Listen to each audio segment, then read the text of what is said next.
Hello, good afternoon to everyone. Mr. Kotronaros said at the beginning of his speech that in order to achieve all that, you have to think as a chess player, among others. So I think that our discussion today falls exactly in the center of the schedule of this conference today. As some of you might know or remember, one of last year's speakers at this conference was Garry Kasparov, who gave an inspiring speech about the importance of chess as an educational tool, and he also presented the impressive, I would say, results of his educational project in Africa. Almost immediately after the conference, we started thinking as well, and we started researching the benefits of chess and its connection with improved academic performance. During this research, I might say that we became intrigued and puzzled at the same time. We found out that tens of studies have been conducted worldwide on the social and especially academic benefits of chess. More than 30 countries have included chess in their educational curricula with impressive results as well. However, none of the above had taken place in Greece, despite the fact that more than 200 chess clubs operate in the country, and the Greek Chess Federation is organizing several tournaments with the participation of hundreds of students. Seeing this gap, the Stavros Niarchos Foundation explored the possibility of making chess to a few schools as a starter and as a pilot in Greece, thus placing the grounds for sharing the benefits of chess with all Greek students. Before, however, we engage further into our discussion with our two distinguished chess specialists here today, we would like to share with you some interesting facts about chess. Many have characterized it as the king of sports, the game of the millennium, or simply a means of getting smarter.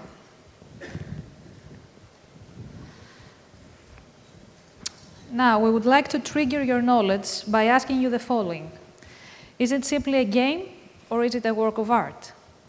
Can it compete the mental and physical skills developed through the practice of other sports?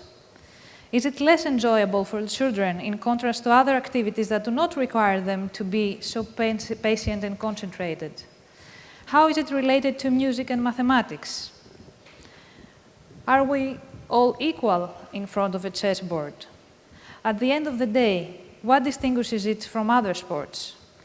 These are some of the questions that we'll try to answer today as we engage into, we hope, a rather interesting discussion with two of the people who, with the foundation support, have helped bring chess closer to Greek public schools. Allow me, having said that, to introduce to you Mr. Yiannis Antoniadis, who is the president of the Association of Chess Players of Thessaloniki, and also Mr. Stelios Mimikos, his name is not on the program, he was a last-minute addition, who worked as the program coordinator. Please note that the discussion will take place in Greek, in case you need to use a translation service.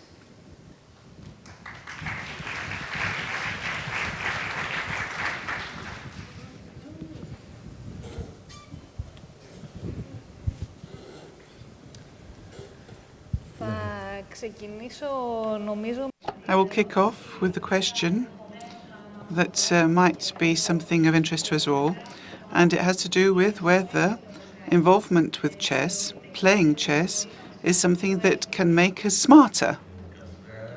Good afternoon. Thank you, first and foremost, for the invitation, and I'd like to thank the Stavros Niarchos Foundation for helping us in this and for inviting us here. The previous speaker said that you have to think as a chess player. Yes, indeed. Chess is something that exercises the mind. I see mountaineers actually exercising their muscles, and we actually flex our brain. And it offers us a lot of food for thought. It allows us to think analytically, positively. It helps us flex our strategy. And if these are traits of smart people, yes, of course, it makes us smarter. So you agree with Einstein? Well, I couldn't disagree, really, could I? So, following on to that question, if we were to read and see whether chess is important and can play such a role, we read up about the academic benefits that it can have in the academic process. But we also learnt that it also has social benefits. And I'd like to dwell on that because it might be best to make them known. Well, the less well known is something that we see here in the photograph, is that in front of a chessboard, both players are equal. You don't need to have any specific physical conditions. So that means that girls and boys are on a par. It means that people with physical handicaps can play. We see that blind people can play on an equal footing as the others in chess championships. And that's one factor. Also, we see that they're completely equal. The two players start on the same level. And something else, which is very important. You don't need to know the language. You can have anyone, and we see this at schools where there are migrants. They can be part of the class thanks to chess. Because they don't need to speak the language in order to play chess. So, it is a mind game. Yes, it is a mind game, and that alone. Stelios, would you like to add something? Well, as a social benefit, I would like to add that it teaches us from very early on, if we start out at an early age. So what chess does magically, almost, is for them to be able to see things from other people's perspective. I think that's exceptional, because if we can't see things from other people's perspective in chess, well, there will be direct consequence, and that will be that you will lose. So we have to learn to be foresightful. Yes, we must also perceive what other people might do. So let's go to the next slide. Something else that we learnt, and I think this is directly related to the question, is whether it's simply a game or it's a sport.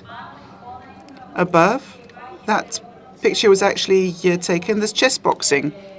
In chess boxing, we have boxers, sportsmen that is, that must have a Master A certificate of chess, and there's one round of boxing, one round of chess playing. However, the question stands, is it one of the two, or is it both? It's both. First and foremost, it is a game. That goes without saying. It is an activity that can entertain us. Hence, it is a board game. But also it's a sport. And it is seen and treated as such because it requires what sports require of us. We need to have an organized systematic effort. We must follow the rules.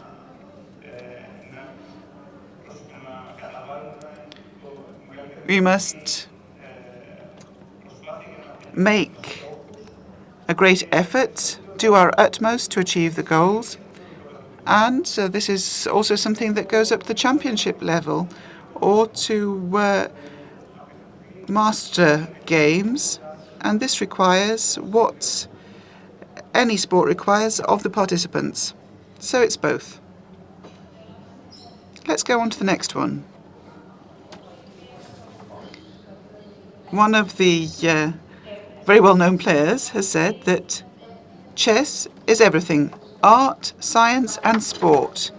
Is there a relationship amongst the three and chess? Well, that is why we consider chess to be so great, because it combines all three elements. It is a sport. We talked about that before. With respect to a science, yes, it is a science indeed, because it requires organization, systematic knowledge, and we have to seek objectivity. That's, in fact, something that science entails, and it is, in fact, an art because it also has creativity. It is also, in fact, a pleasure to look at, something that we have from a work of art. And we also have, in fact, chess art, which has to do with its artistic elements. It's not played, it's rather solving problems or combining problems, a synthesis that has to do with the aesthetic pleasure of the people participating. We know that the great chess matches actually are a delight to watch. And I'd like to quote Marcel Alexandre, who was in fact an artist and chess player. He was part of the French chess team, and he had said that I know a lot of artists who are chess players, but all chess players are artists.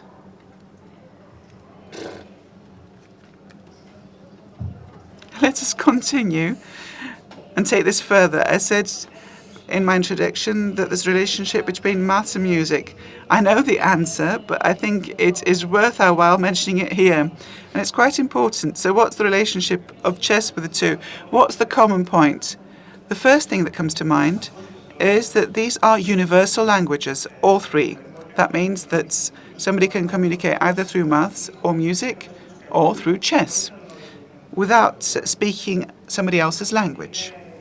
So all three are fields that have brought to the fore children who are very prodigious. So we see that people who are very clever can be, in fact, discovered through these. So that means that involvement with these three fields allows us to enjoy them. I'd like to add, with respect to child wonders, because people might not know this if they're not aware of the field, we have prodigies in music. Kavakos was one such in my times. Beethoven was also in his time. They showed how prodigiously talented they were from a very early age. We had, in fact, in science, children who were able to solve equations from 4 years old. And this is also true in chess. We see that a 6-year-old may play against 10 adults and win them. And we have seen this time and again. We see that maths, chess, and music do not depend on one's experience that is related to one's age. They require imagination. The mind has to work in specific manners, and this can be done either at 6 or at 16 or 26 for that matter. And this is also true for music and for maths. Now, let's see if we need experience in the next question. Human versus computer. We've seen it. Is it a lost bottle? Have we lost it from the outset, or is there hope? Kasparov could have answered this because he was the one who placed against a computer. He won once, he lost once, so that was a tie. So it depends on the contest. Of course, computers are speedier. They can compute faster. There is absolutely no doubt about that. What the computer cannot do in chess is that the human mind can intuit. It can see what is the best position for a set of moves. The computer can't do that. It can do all the computations, all the calculations, and it can exclude certain positions. So that's the way the computers work. Computers are smart dummies because they simply make all the moves in order to exclude them. So it automatically goes to those moves that will bring about a better result for the player. I think intuition is something that humans use and that computers lack. We see that people are able to process a lot of things at the same time, so there's multitasking there, but the computers are more linear, and they actually do sets of computations. And with respect to the matches that we have the best result, we need a combination of both. And that's how we have, in fact, chess by correspondence. They actually write out the moves. They might use various types of machines or computers that analyze the matches, and in combination with people who propose moves to the machines that make the moves, we have excellent matches played out. So we have to wait for the rematch to see who will finally win out.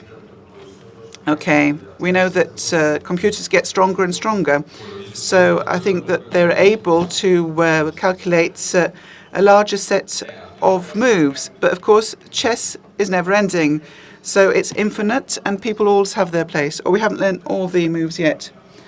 So no, we cannot possibly imagine that chess will, in fact, come to an end. That we will know the potential moves and aspects when we start out a match. Strategy or tactics? Which of the two? In order for somebody to be considered a good player and move on, I mean. Well, there are two legs. We can't walk if we don't have two legs. Each one has its own properties, but its combination will allow us to be a good chess player. Strategy in a game is important. That's something that all chess players have when they're good. But if you can take advantage of certain tactical advantages that come up in a game, is something that you must be able to exploit. Otherwise, strategy is meaningless. You'll never be able to actually take the game. Now, from what we heard and what you've already said, do you consider that there is a place for chess in education? Yes, there is a need, and I think that we've seen it many years ago.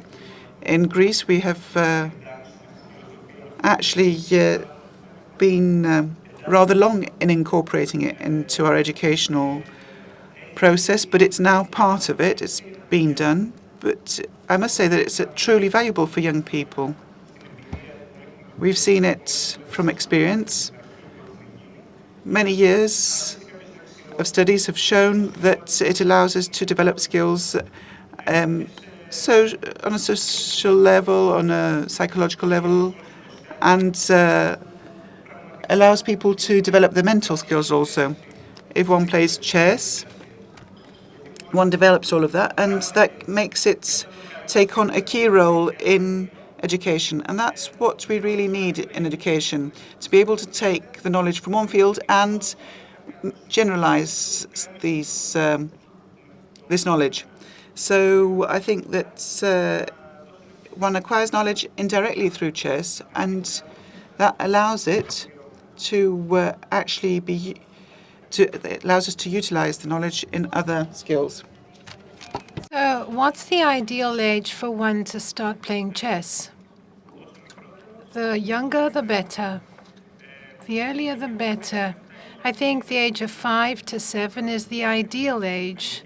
So this is related to preschool age, but even younger people than that, younger children can benefit because we know there can be a lot of play, a lot of activities to fire the imagination and to make use of various materials. So I think that in this way they can become familiar with chess and the various concepts surrounding chess and the value of chess.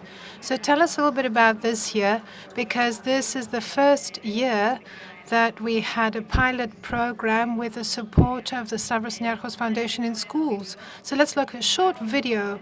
Let's watch a short video. It says Chess in Schools, the Case of Greece. Let's take a look.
πολλά κομμάτια.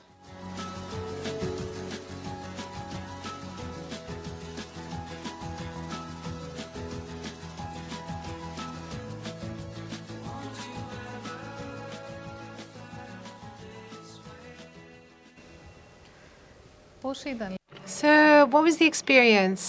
How did it feel? And of course, you got into contact with children, and I want you to tell us about how the children reacted to all of this and whether actually it helped them improve their performance at school. And how did the parents and teachers react to all of this? So, first of all, we expected the children to react positively, and they did. They really embraced this program. It was done on a volunteer basis. Whoever wanted to play chess could do so. So we wanted a specific number of children per group, and when we had that number, we would start teaching that group of children chess. So there was a lot of interest. In the beginning, parents didn't know what this was all about. They had their own idea about chess, their own preconceived idea. But as time went by, they found it to be very rewarding in many aspects. First of all, they saw their children's performance at school improving, but they also thought that as a learning progress, it was a wonderful experience. So we worked a lot with the parents' associations, because this couldn't be part of the actual curriculum, with the exception of certain experimental schools where chess could be part of the school curriculum. So together with the parents' associations, we got in touch with the headmasters, the school principals. So we got into contact with the headmasters. A lot of them reacted very well, very positively. And after getting the authorization by the Ministry of Education, meaning allowing to use chess in schools, and I'm talking about inside the normal curriculum, because there is 1 hour which can be used by teachers as they see fit. So that's where this chess hour was included in the school curriculum. A lot of teachers expressed an interest in having seminars for the teachers so that the teachers could make best use of the material we offered. Because we know that what's important is not just actually playing chess, but teaching children how to play chess. So we're talking about the material that we used. So we had a wonderful book which was translated from the Kasparov manual, because the Kasparov Foundation had a little book on how to teach chess to children. We used it, and the children really responded very positively, because there were exercises in this booklet. It was very colorful, and the children really enjoyed this thoroughly. Any plans for the future? Now, future plans. Well, next year, we'll roll this out to 100 schools all over Greece. So we now have the material, we have gained the experience. So we want to do this in schools, not just in Athens. I think we should go to the most downgraded neighborhoods in Athens, to Agios Panteleimanas, Grava, these very downgraded areas, because I think that it can really help children at primary school, and it can help children become a team in the classroom. And I think we'll manage to do a great many things this year as well. So we wish you all the best, and we will stand by you. Now, the last question, and I'm not going to let them answer this question because we have to finish, is whether chess is the king of sports. So I'd like to share personal experience that I had by monitoring this program. I happened to be in a classroom in a school where we have children whose families have financial problems. So these kids may have psychological problems, and half of the hour was spent on how chess can help children to lose and to win, because it's good to know how to lose. You can't be a sore loser. And a little girl raised her hand and said, I always used to be selfish. I always wanted to win at home and elsewhere. So chess has helped me get over that. And I've learned how to lose, because you lose in life and you have to try again and again in order to succeed. So if one child got this message out of the program, I think that's our just reward, and it will help us in our future activities. So very best of success to you, and thank you very much.